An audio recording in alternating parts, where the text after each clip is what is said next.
Monday night, 8 p.m. Dialogue with Dozell. YouTube, Facebook Live. How about you?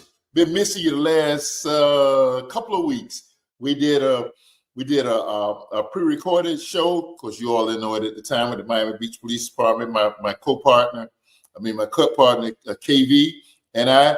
Then the Madam Producer did the show with the motorcycle cross country ride with Albert Dodd a few weeks ago, and then last week it was a takeover. Girls, I got to talk about that takeover. Y'all got to give me another hour with that, because y'all got too much humor going on. We're back live, Dialogue with Dozell. We're back. But tonight's show, awesome show. We're going to talk about the show in 1 second. But we want to tell you tonight's show is celebratively, let me change it. It's celebratively dedicated to the love, to the memory, the legacy of Bishop Carlton Pearson. You weren't going to make it, but the Lord somehow brought you through.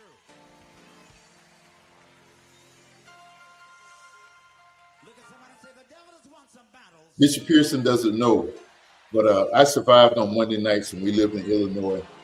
I would be up Sunday night, midnight, every Sunday night watching PBS when his show came on. And man, the anointing was so thick that you could feel it through the TV in those cold, snowy days during our term in the plains of Illinois. Bishop Carlton Pearson, a Pentecostal preacher who went to Oral Roberts University, where he was one of the World Action Singers. Some of y'all got to been around for a minute to remember them. Bishop Carlton Pearson went on to become one of Dr. Oral Roberts' prime students, advisors, connected person to the African American community, and just Carlton was an advisor to presidents, to Congress people, to people of all forms of life. While as pastor of the High Dimensions ministry there in Tulsa, Oklahoma, they had homes where when people were released from prison, they went to live in those homes. They had single mothers. A lot of it had to do with his raising as a Pentecostal there in San Diego, California. Bishop Carlton Pearson would have as many as 5,000 members at the High Dimensions of Christian Center there in Tulsa that he had founded. And after having a theological redirection, he lost a lot of his popularity. He was defrauded bishop in the Pentecostal church. He paid a lot of consequences. High Dimension ended up closing down. It went from thousands to dozens. And he relocated to Chicago, where he had a version of High Dimension up there. He also pastored the church, Pastor Barrow up there. And Carlton Pearson ultimately succumbed on last night after a lengthy battle with prostate cancer that came back on him. And we would watch him live on Wednesday nights. Those nights he would go live and share his wisdom. And some of the edicts of his theological redirection. For those of us who follow the rules of the Bible, we stuck with that because we know Bishop Pearson, an anointed vessel, awesome preacher, a gifted singer, a blessing to the body of Christ. And we just pray that Carlton is an absolute rest in Christ. We thank God for what he meant to us. Tonight's dialogue is dedicated to him. So we're back, and we're so grateful. All of us have to have mentors or people who inspire us from a distance. And Carlton did that for me beyond just as a Christian, an anointed brother. And we just pray that he totally rests in power now in the arms of our sweet Jesus. Tonight's show. First of all, Go Giga Creation. Y'all rock, okay? Y'all kept this show afloat. You did, and when those Toyas do the takeover, man, it's something to behold. You know what's going to happen? I'm going to do a takeover one night when I'm here. We're going to talk about what happened over the last few weeks while I was not here. We're going to talk about that at the midway point tonight. I know you want to see a Dame Dog. No, you want to see are you serious? Maybe it's a new feature. What's got your blood boiling, Dozell? But we're gonna get to that in a minute. The night show. I got one of the most special human beings to my life in the person of Brother Harold Pearson. We call him Coach Pearson. And bring Coach up, and we just gonna let him. Bro Harold, how you doing, man? Hey, what's up, Rev? All right. Listen, man. Take a few minutes and just tell us a little bit about your life until the events. Just stop at the events that start happening the last few years. And we'll do that separately. Well, I lived a healthy lifestyle. I worked out every day, ate right, did all the things I was supposed to do. But back in 2014, I got diagnosed with congestive heart failure. The doctors didn't seem too concerned at the time. They gave me meds and whatnot. And then, I was doing okay. But then round about 2016, I took a turn for the worse. Heart started to fail real bad. Wasn't doing well. So I had a friend of mine that was a nurse. At the time, she entered me into this research program using stem cells. I got the stem cells around about in 2017, and man, it was tremendous. I immediately got better.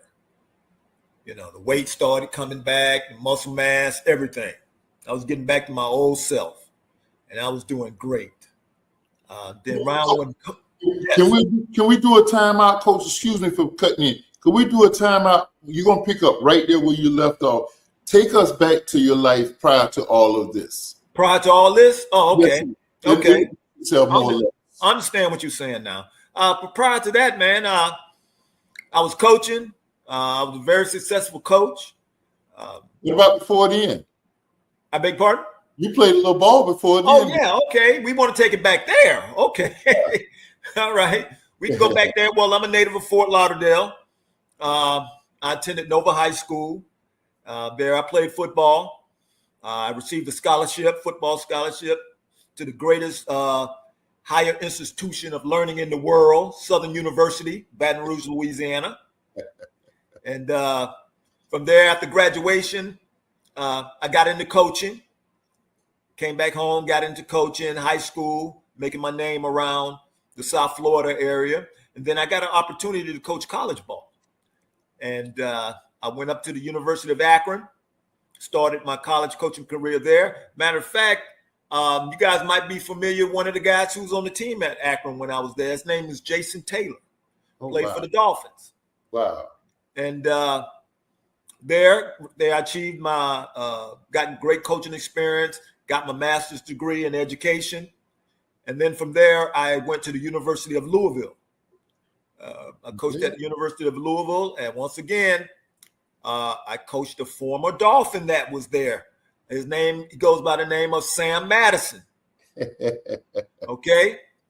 So after my tenure at Louisville, I went to the University of Evansville in Indiana. I was there as the defensive line coach. Then from there, I came to the University of Florida. I went to the University of Florida, and I was a strength and conditioning coordinator. That's where my love for the working out and getting my players bigger, stronger, faster. And I think I look back at my career as a coach, and I think about what was my greatest attribute as a coach. And I always come back to say, development of the kids. I got those kids, developed them on and off the field. And that was a great thing there for, seeing those kids. I met Rev. Matter of fact, the way I met Rev, I coached his son. I coached his son at North Lauderdale Academy. That's when me and Rev formed our relationship. And from there, I went on to start other programs from scratch, Parkway Academy. Currently, I'm the athletic director at Avant-Garde Academy, and we started football up just 4 years ago. And out of the 4 years, we've made the playoffs three out of the 4 years. So I think we're doing good there.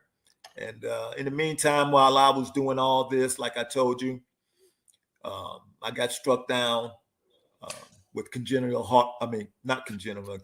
heart failure. And then I'll go back to where I was. I was doing well for a while, but then I started to fall off the wagon. Friend of mine, she was a nurse. She enrolled me into this developmental program with stem cells, and I got those, and I did, like I said, I did very, very, very well, very well. You know, I thought I was back, and then, like I said, during the COVID, when COVID first hit around March 2020, that's when it really hit. That's when I started to, fall off the wagon again, slowly going back down that rabbit hole. And then eventually, I marked this day, I was in and out of the hospital, taking the meds, seeing doctors, all that constant stuff. I feel well for about a week or two, but then I start going downhill, Then when it got to the point where it was getting tough for me to just get up and get dressed and just get up and walk out of my door to my car. But during these dark days, God sustained me with a will that I was continuously working. And then the day that I marked down that changed my life, I had just gotten out of the hospital. And my girl told me that she booked me a doctor's appointment. And I said, well, geez, I just came out of the hospital. Why would I want to go to the doctor? Well, they're not going to do nothing. They're going to tell me the same old over and over again. See, this is where God is working. This is where God is working now. Mm-hmm. So she said, no, you're going. I'm like, come on, man. I ain't trying. This is a waste of my time. All they're going to do is just look at me, blah, blah, blah, blah, and send me home. So, okay, I'm going. Okay, so I go. We laugh about it now. I'm sitting in the lobby waiting to go see the doctor. Whole time I'm thinking about where we going to go eat lunch at. Okay, so they called me in there. Doctor, I'm sitting in there in the office, in the examining room. The doctor walks in. He looks at me. And he says, you know what, coach? What I'm about to tell you, you're not going to want to hear. He said, you're dying.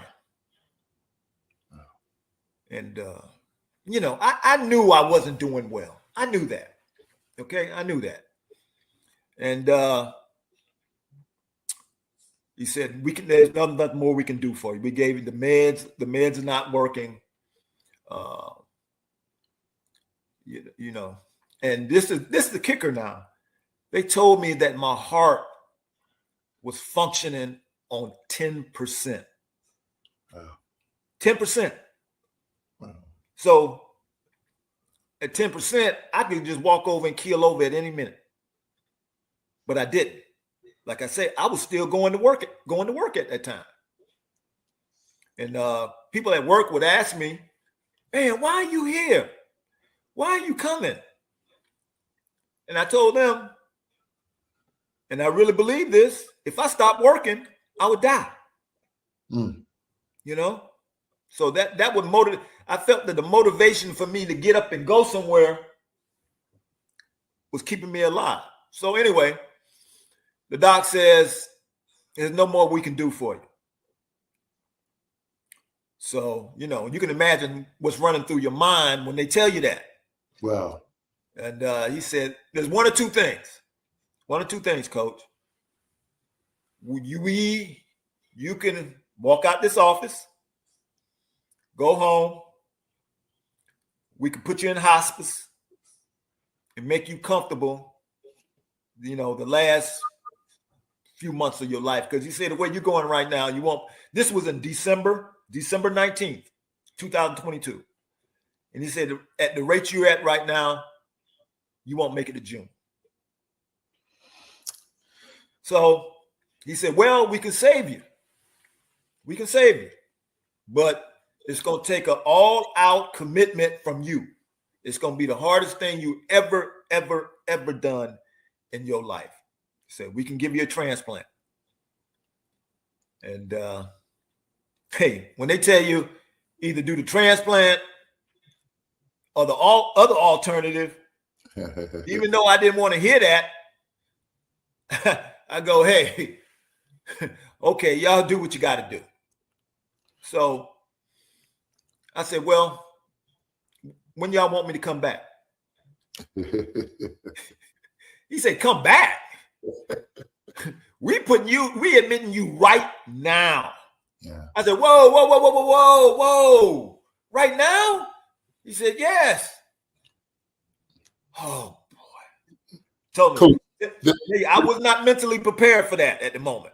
Let's put a pause right there if you don't mind. I'm sorry to cut you. On the dialogue tonight is a childhood, churchhood, Bethelite, the Bethel Church, Bethel Baptist Institutional Church, Jacksonville, Sister Karen Lewis. She was a journalism major, and she is with us tonight. I am honored to have my friend with us tonight. She is commenting throughout the show, and we're going to get her on the dialogue real soon. Just so excited to see her with us tonight. Coach, let me just say a few things, and then we'll get you back to your story. Yeah. Coach intimated or he advised us that our association began when he coached my son, Toya's brother. And let me just say this. I remember the day I met you. You walked out on the field. Yes, sir. You walked out on the field. That boy. And introduced yourself. Yes, sir. Well, let me say this. Now, Coach comes from great stock. His dad was an administrator, a former coach, an athlete par excellence, who also graduated from Southern University. I know, Karen, this Southern University thing is kicking in, right? Okay. SU Jaguars, baby. Madam produces Tennessee State. I got ties. I'm BCU down, but my son went to FAM, so I'm kind of like all of that. But so Coach, I call him Coach, normally is bruh, because that's what his family has taken me in and let me become brother to them. He has two other brothers that were great football players. Prince Pearson is now the head football coach at it used to be Daytona Community College. What's the name of the program? Elite Academy. Elite Academy. It's a junior college prep school in Daytona. Yeah, so it's the kids that go to what used to be Daytona Beach Community College, Daytona State University now. And his other brother, Malcolm, played, Prince went to the University of Minnesota, and Malcolm went to the U, and ended up, he had a stint at Denver Broncos.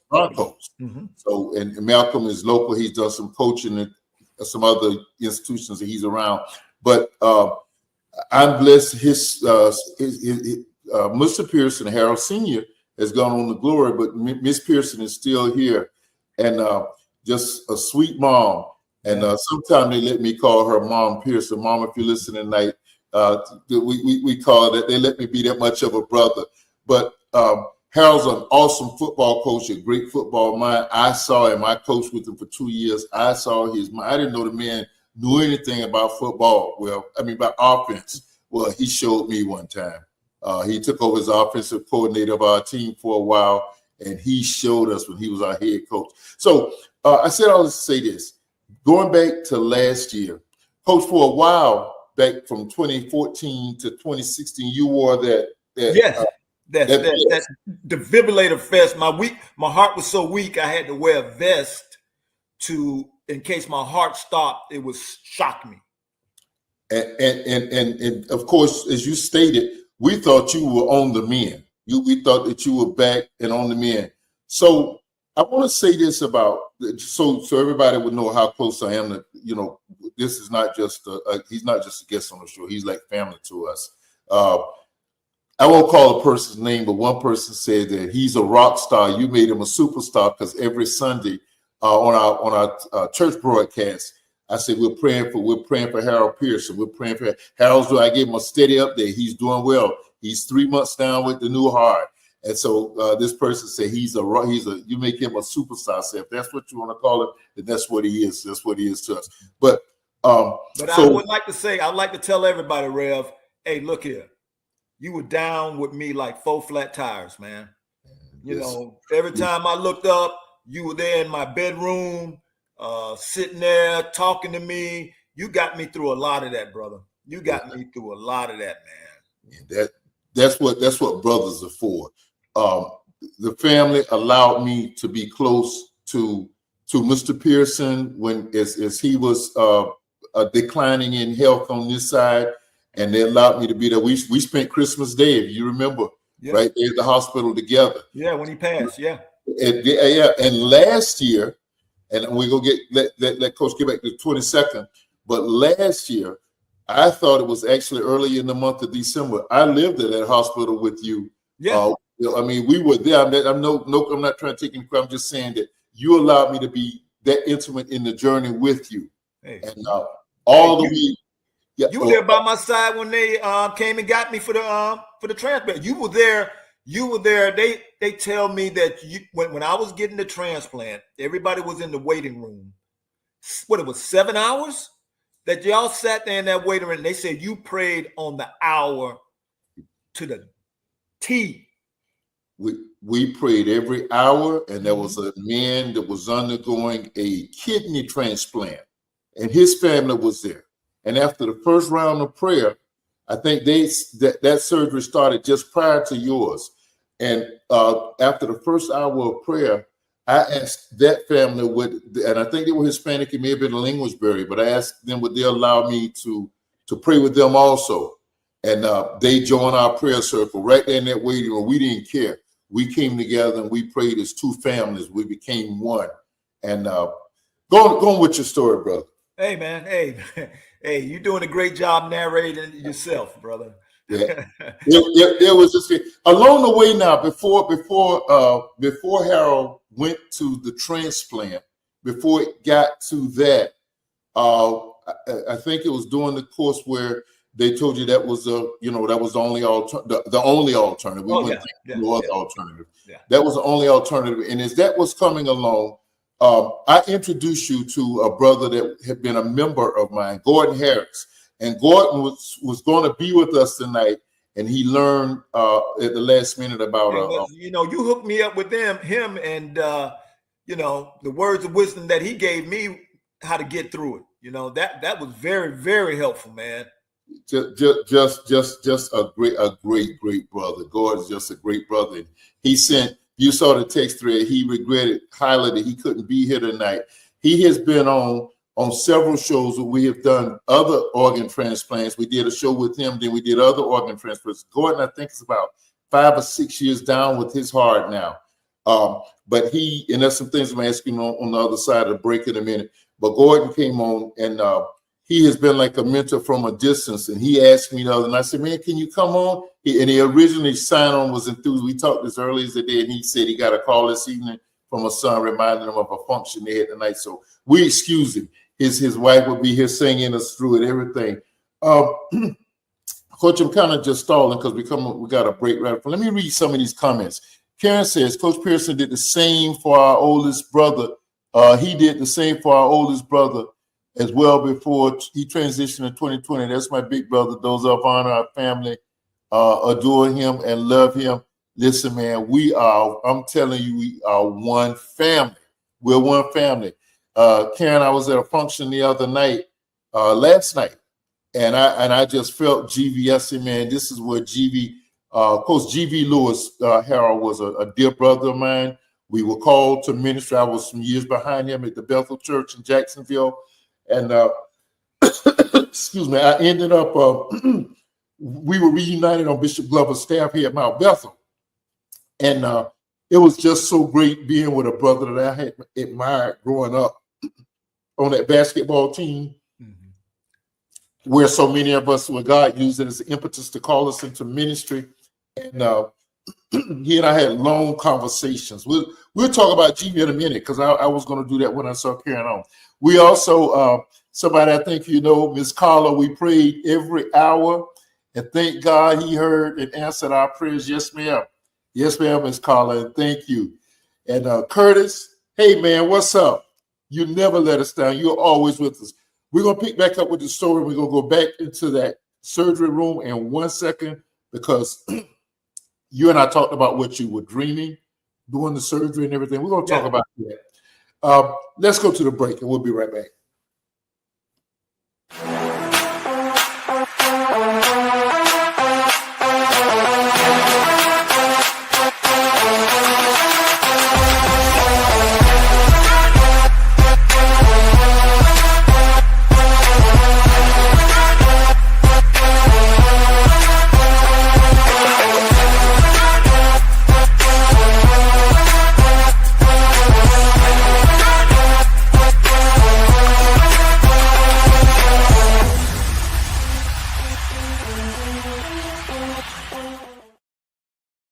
GigaWorld.com. They'll make you look good. If it's such thing as making this fellow look good, they'll make you all of your virtual needs. They got you covered. They've got some massive things on the table. They said we spoke some things into existence. However it happens, God is good all the time. Go GigaWorld.com. Entrust them to your virtual needs, web building, all of that stuff. They got you covered. The two Toyas and Markia and Sister Terry and others, they got you covered. Go GigaWorld.com. So I'm actually at the mercy of GoGigaWorld.com right now, because I don't know the order, what's about to happen. Normally, this is a time when we do dang dog, or are you serious? Or this new one we got going, what's got your blood boiling, Dozy? And I'm going to tell you what's got it boiling. And so Governor Despicable and others are waiting. They're waiting their turns in line. Maybe next week, maybe the holiday season will keep me off of them. But tonight, we just want to share with you, and again, hats off to the Go Giga team for keeping the dialogue afloat and doing it with great quality. The last 3 weeks, back in the spring, we did a cruise. My wife is a ferocious. She likes to cruise. Did a ferocious cruise to the Panama Canal. What a great 10-day cruise that was. And at that point, she said, "You know what, baby?" She said, "I think she heard me grunting when I went to stand up on these bad knees." And she said, "You know what? While we're still physically able, we just need to get around and do some of these things we got on the bucket list." We came back and immediately booked this Mediterranean cruise. We're attached to a 2-day stay in Barcelona, where we flew into at the front end of it. And I cannot tell you what a great time we had on the back end in Rome. In fact, this time last week, we were actually traveling, or we were in the airport. I was able to catch some of the dialogue while we were waiting in the airport in Toronto, the connection to get back here to Fort Lauderdale. So we want to share some of the pictures from that Mediterranean cruise and trip. Great time. That's somebody y'all might know. That's in Florence, Italy, and that's a city that was ruined by volcano ash, and we spent time there. We went there. I don't have any pictures of me walking with my assistants, but I had to have assistants for all those climbing all of those hills. Next one, ma'am, and we're gonna try to get through these. Let's go to the next one, please. That is a picture of the ship that transported us for 10 of our 15, 14 days or whatever it was we were away. That was the Norwegian Prima. We've done 6 cruise lines. We got a couple that we really prefer. That's the first time we'd ever done Norwegian. And the Prima is less than a year old, and it has a 3-deck racetrack on it.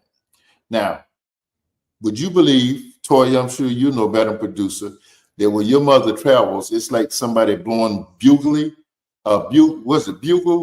reveille on that bugle. That's how she did it. So every morning we were up sometimes at 5 o'clock for a 7 o'clock excursion where your dad had to walk up massive hills.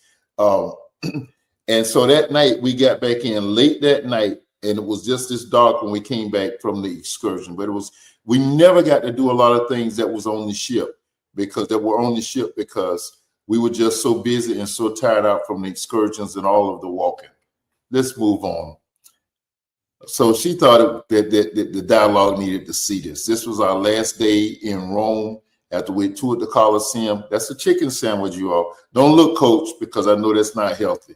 Okay, so that was us when we first boarded the Norwegian Prima.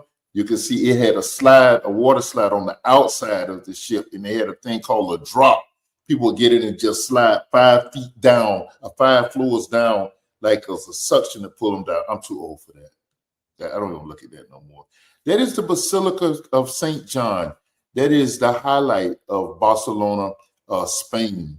And we actually lived in an Airbnb outside of the city. We went into on a hop on, hop off bus, and that was we have a much better picture, but that's the best we can get in this forum.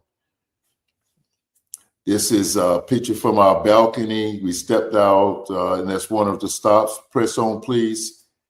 I don't know why she thought it was so funny to have me walking. This was after we had walked way up one of the things. We're walking way down. You'll see my walking aid in the back of that book bag on my back. And let me tell you about the book bag. That's the Prima again. The book bag, we would have to carry. We learned that people had pickpocketing problems over in Barcelona and Rome and Florence. And so I would wear that book bag, and I would wear the heavy coat, my top. You'll see it later on top of it. And so that I could feel somebody trying to reach around. I had things stashed somewhere where y'all don't want to know about it for our protection. Go ahead. That's the Prima from a distance when we were on a bus, one of the buses. Go ahead. That's Pisa. I mean, not Pisa, that's Ibiza. That was the second stop. We couldn't stop the first night because of the storm. Go ahead. That's my pretty wife. That's it. The city that was ruined. That was one of the ruins there in Florence. And she and walking with her, she tried to kill me, Coach. Go ahead. That was in a place called Soro, Italy. It was just absolutely gorgeous. We walked way up a mountaintop. It doesn't show the depth perception, but it was pretty chilly up there. It was in the 50s, sometime in the 40s. And I have on 2 long sleeves and then have the coat on top, and I'd have that hoodie on. And I think she made me take it off of the picture. Yes, go move on, please, baby. That was her birthday. We celebrated her birthday on the ship, and that was the night of the birthday celebration. Norwegian does not do a captain's night. No, we went dressed for 2 captain's night. It does not do the captain's night anymore. Go ahead. And we wanted to show this market. We were told that you would see a lot of these markets, and that's one that we see there. We have all the fresh fruit and everything that your heart's desire, delight. And that was the Roman Colosseum. And we'll talk about that at another show. I want to get back to coaching in a hot second. But we were the 2 gladiators. We pulled away from our group to take that picture at the Roman Colosseum. You just need this. That was a fascinating tour in itself. And thank you. We were so blessed. And my hats off to my dear wife. I've been to 50 states. I've been to every city in America that I really wanted to, except San Antonio. I hope to cover that this spring. And in Canada, all of the Caribbean islands, Mexico. I've never had a desire to go to any place else. And it was her desire for us to get out and see Europe. And we're going to go back over at another day. But now, what that trip opened up for me is that I now want to set foot on all 7 continents and outward all to my dear wife and her vision. and helping to make that happen. Thanks, baby. Appreciate it. We're back at it. I'm back with my dear friend, Coach Harold Pearson again. Coach, we were praying in the waiting room while you were actually in surgery. And when you came to, you know what the blessing of this, and I'll always remember this. I happen to have been in the room with you when you came to. I think it was 2 days later. Yeah. I have been the only one in the room with you. And one of the first things he said to me, y'all, was, man, bruh, I love you. I said, man, I love you too. Yes, sir. And so later on that week, I asked you, Coach, I said, did you dream anything, or was your mind functioning? Share with us what the enemy tried to do to you. Oh yeah, man. When I was in that deep sleep, I had this dream that I saw this clock in the corner, plain as day. And the clock would tick down, 10, 9, 8, 7, and it was the clock, that I was going to die. And I would see this clock and I would say, man, this is it. Countdown, 10, 9, 8, 7, 6, 5, 4, 3, 2. And when it hit 1, it would reset all over again. Same thing. Countdown, reset. Countdown, reset. And man, that was when I woke up. The first thing I was looking up in the corner to see if that clock was there. Wow. And I was like, man, that's close to death. But in my mind, it was also a sign from God that, that clock gonna count down, but it's not gonna get to the point where it needed to be. That's why I kept resetting. It wasn't my time to go yet. Wow. And, I truly believe that. I truly believe that, God kept me here. He has a plan for me. He has a plan for me. He has something in store for me to do, because I was looking death straight in the face, bro. Straight in the face. And he didn't take me from here. And I can expound on that. When I first went into the hospital, I thought about this also. And this was God's hands on me. When I went into the hospital, I told you my heart was weak. It was barely pumping. And they put me on life support. I was on life support, this life support drug. And when they gave me this life support drug, I immediately felt better. I was like, wow, what is this you guys giving me? And, it was in the IV, and I had to roll it. I couldn't take the IV out. I had to walk around with it all the time.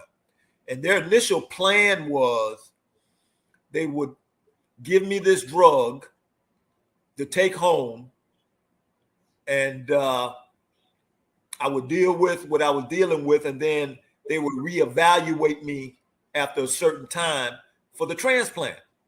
Yeah. So I was like, cool, hey, I was ready to get out of there. Hey, Yeah. Hey, when we gonna get this drug? So they said, okay, we gotta check and see if we can get it. So they went to order it. The drug wasn't available at the time. They said it might be available in about 2 weeks. I said, 2 weeks? You mean I gotta lay up in here for 2 weeks? Yeah, man. So after 2 weeks passed, no meds. They said it was hard to get. Yeah. So after the point where I guess when they realized they couldn't get the drug for me, they was like, hey, we might as well go. We can't get the drugs for you. You in here right now. We might as well go ahead and go through with this transplant, man. And I took that as a sign, as if that drug was there. They gave me that drug and sent me home.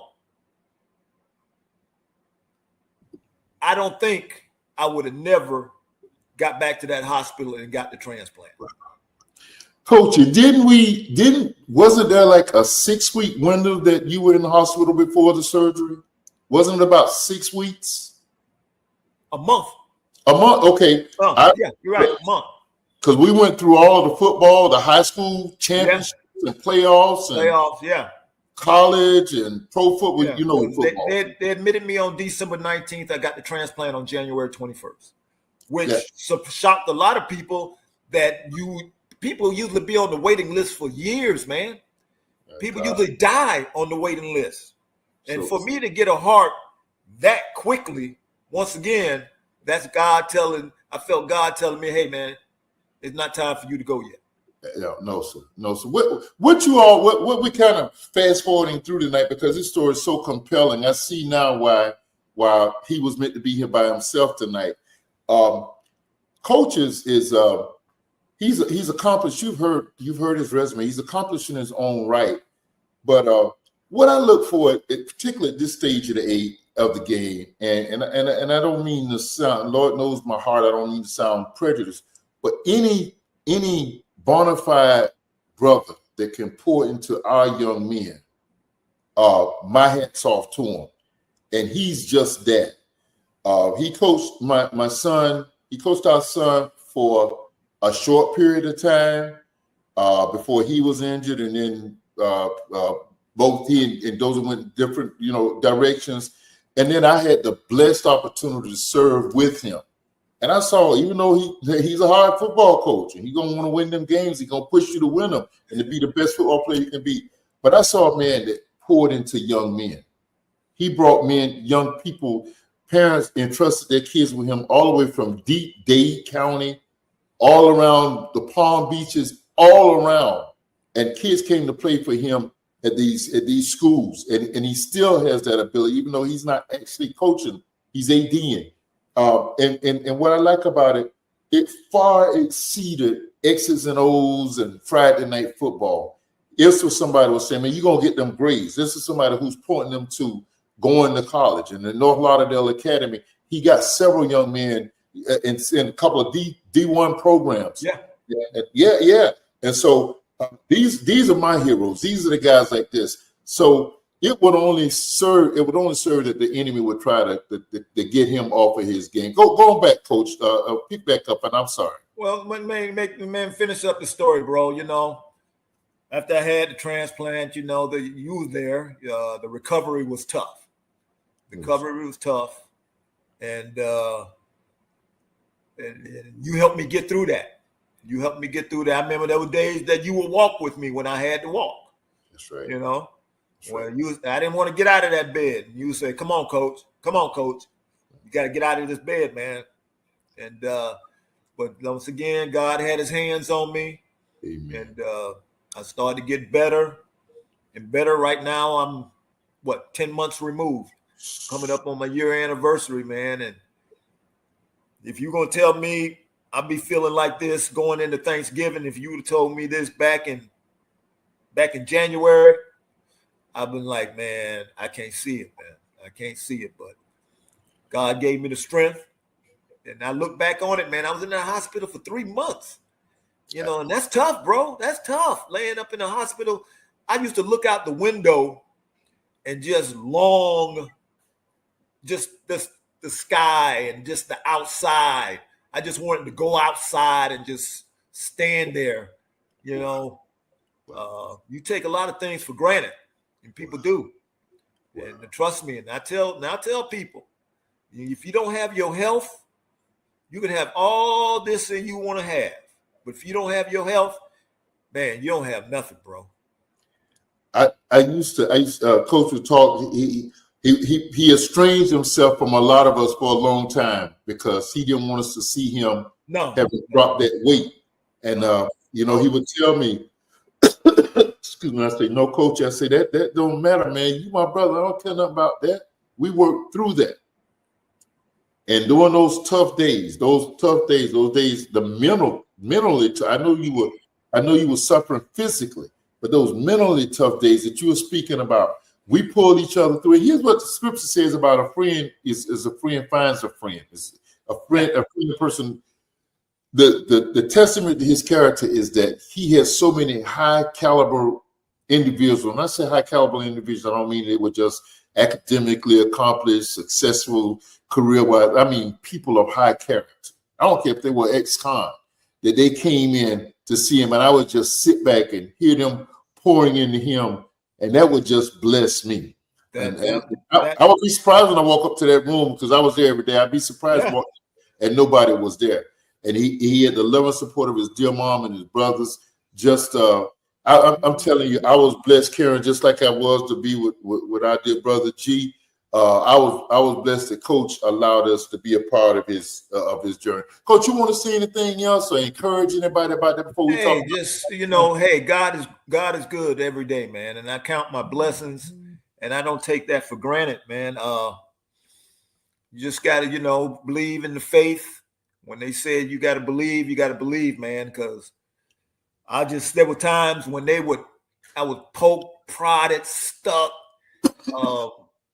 everything, Rev. It was, and I would just lay there and I'll just close my eyes and I'll say, Jesus, just please let me get through it. I'm in your hands right now. And I got through it. I got through it, and I got through it physically. I got through it mentally. And I just say, hey, when you're going through some tough times, man, God is going to be there. He's going to answer your prayers. And, I mean, I don't even want to talk about the physical stuff that the post surgery, and I know Gordon and others were good to pour into you and to encourage you. But Coach, what was it that you really wanted to get back to? I know you wanted to just get back to life, and I know you had a dear sister, and I don't want to cut her out because she was such a great inspiration. yeah. Oh, man, look here. She stood by my side. She was that recliner in that room was like her second bed, man. She spent many a nights there, and that helped me. I told her, I said, just her presence and being there helped me get through all this, man. And it just the people. And then when they tell you, you hear it, but you just hear it, but you don't hear it, that you really learn about the people around you when you are in a situation, bro. Hey, look here. Like you said, there were some cats from my past that were there. You don't think you made that kind of impact on them? Yes, sir. When you dealing with them. But when I was going through, and I would look up, and like you said, you be sitting there, you'll see them come in the room. And I'd be like, dang, what's up, bro? You'd be like, yeah, coach, I heard, blah, blah, blah, blah, blah. Yes, sir. And you really find out who is down with you, man. And like I told you, I shout this from the mountaintops, man. You were down with me, like you said, I look up every day, man. And I tell people, man, that was a true testament of our friendship. I realized, how much you meant to me, and I didn't realize how much I meant to you, And wow. It was thing, and I still think about it to this day, man. I get choked up sometimes of what I've been, where I was at and where I'm at now. The love and support I got from my people, and I don't take it for granted, brother. Coach, listen, there were times. Now I'm thinking to myself, now, if Coach had his health, I probably couldn't talk to him in this with this kind of voice. But there were times that the sister and the brothers and even your mom and there was some times and by me being there was some times kind of had to say, all right, now, Coach, we ain't talking like this, we ain't going out like this. You got to get up and do this. And just had to and that's what brothers do. You'd have done the same thing if the shoe was on the other foot. Yeah. Like I said, man, there was time I was laying in that bed. You would tell me to get out of that bed because I had to walk. The way you're blessing is that you got a testimony that goes far beyond an athletic. You got a testimony that brothers and sisters need to hear in church. In fact, Karen is saying, I just want to pick. Karen is saying, I wish Kim was here tonight. Karen says, let me share this. Let me share this as a divine moment. Since October 17th, the passage of scripture, Ezekiel 36:26, has been one of my focus verses. God says, I will give you a new heart and a new spirit. Thank you for allowing me the honor to hear your testimony. Oh, well, that's so awesome. So awesome. So awesome. Coach, what's going on in the world of sports that you would like to share before we get out of here in the next few minutes? This is going to come and go so quick. No, man, it has, man. In the world of sports, I'm quite sure everybody was on the Deion Sanders and Colorado thing. That was very exciting at the beginning of the year.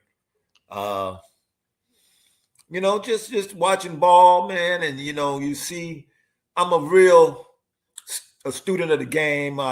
With me being a former coach, I like to watch coaches of top programs, how they run their programs, how they motivate kids.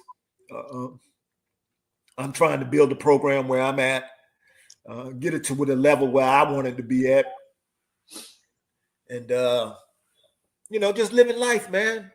Just being thankful and just enjoying. I watch these games and I say to myself, if it went another way, I wouldn't be sitting here watching these games, Rev. Wow. That kind of dominates your whole thought process. Yeah. And I'm enjoying these games, and I take it. Usually, you just watch a game and you just go on like it ain't nothing. But now, when I'm watching the games, I'm truly thankful to be sitting here watching these games. Wow. And I'm like. So you talked about Deion, and we've been talking a little bit about character, spiritual character, dog character, man character, character. Deion, apparently they're not going to qualify for a bowl bid. I don't think they're going to finish up. So the thing about the Phoenix, I learned, is that the Phoenix rises from the ashes. Yes, sir. And I think the greater testimony is not going to be the beginning of the year when every dignitary and their brother was flying out the bowl of the beat. And you know what? And I felt some type of way about that too, man. I felt like during that time, it started getting away from football. It was more entertainment, Can you separate them today, though, with the money that's involved? I mean, can you separate it? It got to the point, man, where every time you looking up on a game, they had all these rappers and stars and this and that, and I'm like, come on, man. It's at the end of the day, we got a football game to play. And but I know that was his style, and that's the way he gets down and whatnot. And I just figured part of saying, okay, all these brothers, all this going on this sideline when he's winning, what's going to happen when they're not winning? And then you see, since they had been winning, do you see all those dignitaries on the sideline now? Well, you know what? I come from a family of Marines. My daddy and my brother were Marines. My brother told me, you're never ex-Marine, you were, whatever the terminology is. They were Marines. And one thing I learned, I've been in Paris Island enough to know that they strip you down. They strip the part of that getting you where they want you to be is that they strip you down. And I think what's happening with Deion and family is that they're being stripped down. And I think you'll see, he said he got to get some more dogs in there. I think that's what you're going to see happen next year. Yeah, absolutely. But the football mind and of myself, I saw this coming. Even when they was all the hoopla and they was winning, I saw this. I saw the poor offensive line. I saw the poor defense. They were winning in spite of that. And I said, as the season goes on, this is going to get exposed even more so. Okay? Everybody hooping and hollering and da-da-da-da-da-da. But I say, hey, these issues still are presenting themselves. Yeah. And you got to get that, because I'm a firm believer. The lifeblood of your football team, of your program, is the O-line and D-line. Oh, absolutely. I think that's the lifeblood of that. You can have the greatest quarterback. You can have the greatest. You can have the greatest running back, but you won't see it because if the O line is not producing, you won't see how great that running back is. You know, and you see it yourself. You know, Shadur Sanders is one of the best quarterbacks in the country, and he's under siege soon as he touches the ball. Yeah, really, You know, really. And you gotta. That's the first thing I tell guys, man. They come to me, hey, coach, I got this quarterback, I got these receivers, I got this run. I say, what about your lineman, bro? Yeah. Coach, it's unbelievable. Listen, this hour has come and gone, and it has. I've enjoyed myself, Rev. I appreciate the platform here. Bless you, sir. Would you do this again? Yes, sir. You know, you're my boy, Rev. Bless you. When you called and asked me to do this, man, it was not a moment of hesitation. Oh, sir, you've been on it every second of the way, and I thank you. Listen, this was our Thanksgiving show, and the dialogue, we want you to just piggyback and shade Miss Karen, my brother Calvin, who's always with us, and everybody else who's over on YouTube that I can't see, and those who will see the show later on during the week. We want you to take what you've learned and heard and help that to make yours a great Thanksgiving. We pray that every family, that you are with family and you just enjoy the season. But in the midst of all of us, that we don't fail to give the Almighty God, as Coach Pearson has done all night long, give him the glory, the honor, and the praise. What Carlton Pearson was about is a great praiser, a great prayer, and a great preacher. God bless. Dialogue with those. We're back with you Monday night. We noticed that New Year's and Christmas will be on Monday nights. We'll tell you what we're going to do for those nights. But we'll be back with you next Monday night, and we're going to be continuing in the spirit of Thanksgiving and talking about serving humanity. God bless you. We love you. The dialogue's out. Good night, Coach.